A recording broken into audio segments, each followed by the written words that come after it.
General aviation flying doesn't exist in Korea.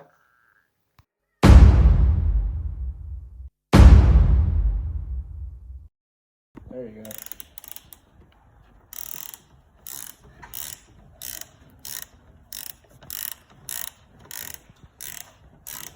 Go. So once again, there we go. Just keep kind of rotating it out until you can get it straightened out just like you're doing. There you go, good job. Now try to grab here on the end of it. There you go, right on the end.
It's so dirty.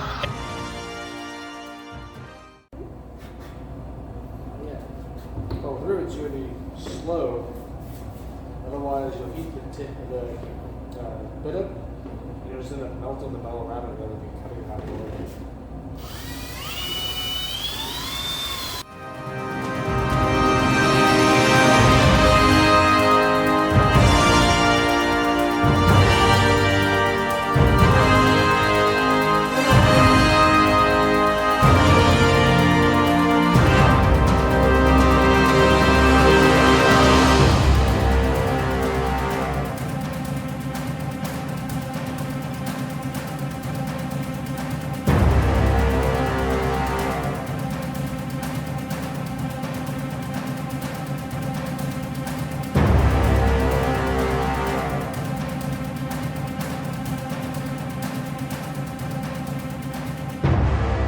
Finally got the wings completely uncovered and dismantled.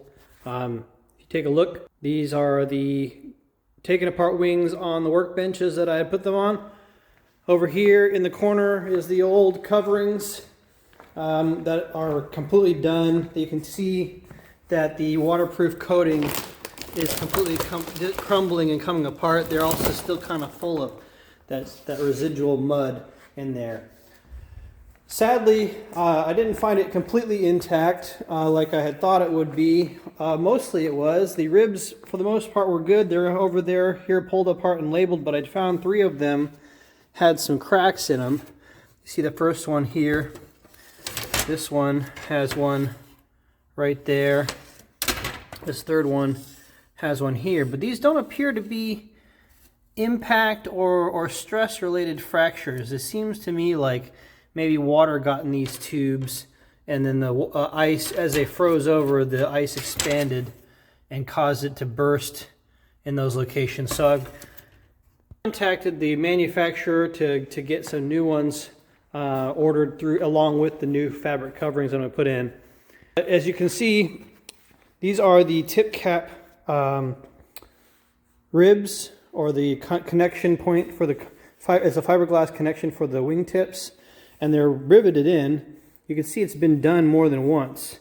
Obviously this has been recovered before, but these holes are kind of in an odd location, or they're oblong and not quite circular anymore. So I'm going to do is I'm going to fill them in with fiberglass repair kit.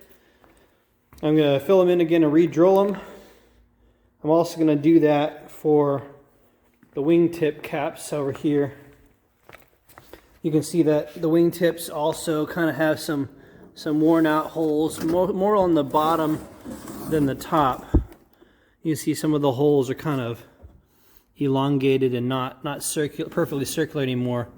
So I'm going to fill those in and re-drill those as well in the same places that I re-drill it for the rib contact points, and we'll have fresh rivet locations made for that when they put it all back together.